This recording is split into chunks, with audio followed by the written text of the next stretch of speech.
গা ছমছম করবে প্রথম দেখাতেই।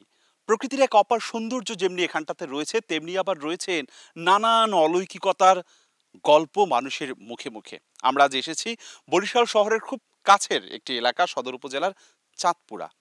এখানে ৫০০ বছরেরও পুরানো একটি দিঘিকে ঘিরে নানান রহস্য ছড়িয়ে ছিটিয়ে রয়েছে মানুষের মুখে মুখে। সে গল্পই জানবো, জানাবো ৫০০ বছরের প্রায় পুরানো এই দিঘির আদ্যোপান্ত। চলুন ভিতরে যাওয়া যাক, জানা যাক এর সব গল্প।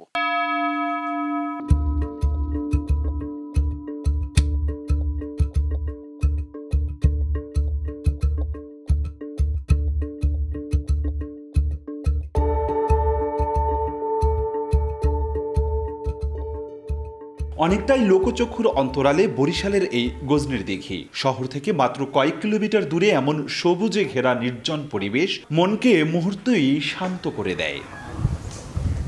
বরিশাল সদরের চাঁদপুরা ইউনিয়নের চাঁদপুরা গ্রামে দিঘিটির অবস্থান। এ দিঘি ঘিরে স্থানীয়দের মধ্যে প্রচলিত রয়েছে নানান মুখরোচক গল্প। শুনলে ভয় কিংবা জানার আগ্রহ দুটোই হয়। গ্রামের প্রবীণদের দাবি, এ দিঘির বয়স ৪৭০ থেকে মতান্তরে ৫০০ বছর। স্থানীয় জনশ্রুতি রয়েছে, বিশুদ্ধ পানির জন্য দিঘিটি খনন করেন মুঘল সম্রাট আকবরের অভিভাবক বৈরম খাঁ। ২৫ একর জমিতে দিঘির খনন কাজে নিয়োজিত ছিল হাজারো শ্রমিক। সে সময় ইসলাম প্রচারের জন্য চাঁদপুরায় বসতি স্থাপন করেছিলেন সুফি সাধক গজনী শাহ। প্রায়ই দিঘির পাড়ে তিনি ধ্যানমগ্ন থাকতেন বলে জনশ্রুতি রয়েছে। তার নামেই দিঘির পরিচিতি হয় গজনীর দিঘি নামে। আমার দাদা আইয়া দেশ বিদেশে ঘুরছে পাগল হালে, থাকার পর এই চাঁদপুর ইউনিয়নের চেহারমানের ১১ পোলা এক মাইয়া, এই মাইয়া রয়েছে বাদুড়া রোগ।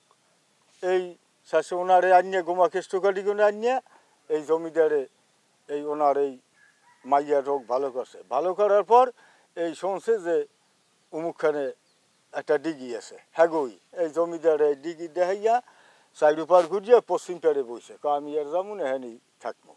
এইখানে থাকছে। তা আমাকে জীবনে শুনছি, অনেক কথাই শুনছি, আড়ি পাতি লড়ছে, বড় বড় ড্যাক, এলাকার মানুষে নিয়ে বড় বড় অনুষ্ঠান করছে। আবার ওই ভোরবেলা দিয়ে গেছে, তারা নিয়ে গেছে।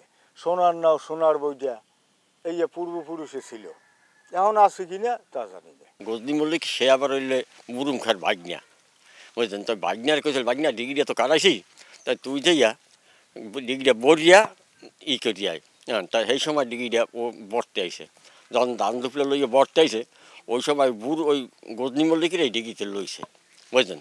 লইছে পর আর নাম হয়ে গেছে গজনী মল্লিক। পানি পর এই যে পানি আইসে, ওগুলো একটা পানি সত্তরের কোলা আছে কয়, ওইটা পানি সত্তর কোলা, ওখানে একটা আন্দি আছে, ওই আন্দিতে কারণে পানি বলে লাইন দিয়ে আইয়ে পড়ছে। আমার স্বামীর আইতে বুর খিলেছে, সেই বুড়ে সরিয়ে জাল মারতে, ওই ধরার পর ওই মাছ লই যাইতাম, পরে আবার সেই মাছ নিতে আইতে আইয়ে কইতে কি কয় ওই কোনায় গুনে একটা নৌকা আইছে, কয় কমবে নৌকা, কয় হ্যাঁ তুমি দেখে যাও।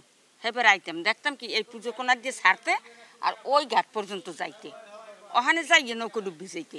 ওই পারে ওই এক মাই আর কি নাই উঠছে, দেখা বেলা একটা খলসে মাছ ভাসি উঠছে। এই বলাইছে আর ভাই বই কালে খুঁচন দিলে মাছটা ধরি, মাছটা ডুব দিয়েছে বার একটা চাল ওই জায়গায় দেখাল বর বর বর উঠছে একটা, মানে একটা মাথা লই উঠছে। হ্যাঁ, ওই মাইয়ে দেখে মানে হঠাৎ একটা দিয়ে মানে ও মানে যে গর্বে উঠে করছে। দিঘিটি অনেকের কাছেই রহস্যে ভরা। শত শত বছরের পুরানো এ দিঘিতে মানুষের মনোবাসনা পূর্ণ হয় বলেই বিশ্বাস করেন অনেকে। এই জায়গা কি আছে না না আছে তা আমরা জানতে পারি না বা আমরা বুঝি না, মানে মুরব্বীতে বলে যারা, বুঝলেন? আর এই পূজা দেখে তো আমরাই দেখি। এরা মাইনি জিনপুরির ঘটনাটা কি? জিনপুরি বলতে মানে আগে জানছি যে আপনার এই জায়গায় ডিগ্রির পর দিয়ে মাল মারতে উঠতো, ওঠার পর সব মানে বড় বড় অনুষ্ঠানে চাইলে পাইতে, কিন্তু তারপর মালমাত্রাগুলো চলে গেছে, কি ভুল হয়েছে না না হয়েছে তারপর তারা আমরা জানি না। এখন আর জিনপুরি কেউ আসে না? না, এখন আর মালটা ওঠে না। আগে যত অনুষ্ঠানে যে মাল হইতো ওইগুলো উঠতে যাইতো। বিশ্বাস থেকেই কেউ গোসল করেন, কেউ বা পানি নিয়ে যান স্বজনের মঙ্গল কামনায়। দিঘির পাশেই শত বছর ধরে মাথা উঁচু করে দাঁড়িয়ে আছে পীর কামেল হজরত ফকির বাতাস চান চিশতি রহমতুল্লাহর দরবার শরীফ। বাৎসরিক ওরস ছাড়াও নিয়মিতই ভক্তরা ভিড় করেন এখানে। দেশে পানির অভাব ছিল, মনে করি ওই সময় অনুভব করি ওই সময় এই পুকুর কাটছে জনগণের মানে পাবলিকের মানে। মাদার পরিচয় হয়েছে 1916 সনে আমার দাদা বাতাসান পাখি সেই অনুষ্ঠান করছে। আমাদের বছরে যেটা অনুষ্ঠান হয় অনেক ভক্তবৃন্দ আসে। এখন মেইন সমস্যা হচ্ছে আমাদের এই মাজারে যে আসার জন্য যে রাস্তাঘাটগুলো আপনারা দেখছেন বা ভক্তবৃন্দ আসতেও খুব কষ্ট হয়। সরকার যদি এই মাজারটাকে আরও দীর্ঘসায়িত করতো বা উন্নয়ন ভালো করতো তাহলে আরও মানে অনুষ্ঠানের লোকজন বেশি হইতো এবং সামনে এই উডানটা এবং রাস্তাটা মেন জরুরি। এই বাড়ির জন্য রাস্তাটা এমার্জেন্সি দরকার এবং এই ডিগির জন্য দরকার। এই ডিগিতে হাজার হাজার লোক আসে, বিকালবেলা বহুত লোক আসে, কিন্তু রাস্তার জন্য মানে ডিগিতে লোকজন আসতে পারে না। তবে পর্যটনের অপার সম্ভাবনাময় ঐতিহ্যবাহী গজনীর দিঘি পড়ে আছে অযত্ন, অবহেলায়। অব্যবস্থাপনা, অবৈধ দখল ও অপরাধমূলক কর্মকাণ্ডের কারণে এই ঐতিহ্য এখন ধ্বংসের মুখে। যাতায়াতের জন্য নেই কোনো সুব্যবস্থা, এমনকি নেই বসার ভালো কোনো স্থান। অথচ সরকার একটু নজর দিলেই পর্যটন খাতে অর্থনীতির চাকা ঘুরতে পারে এই গজনীর দিঘিটিকে ঘিরে।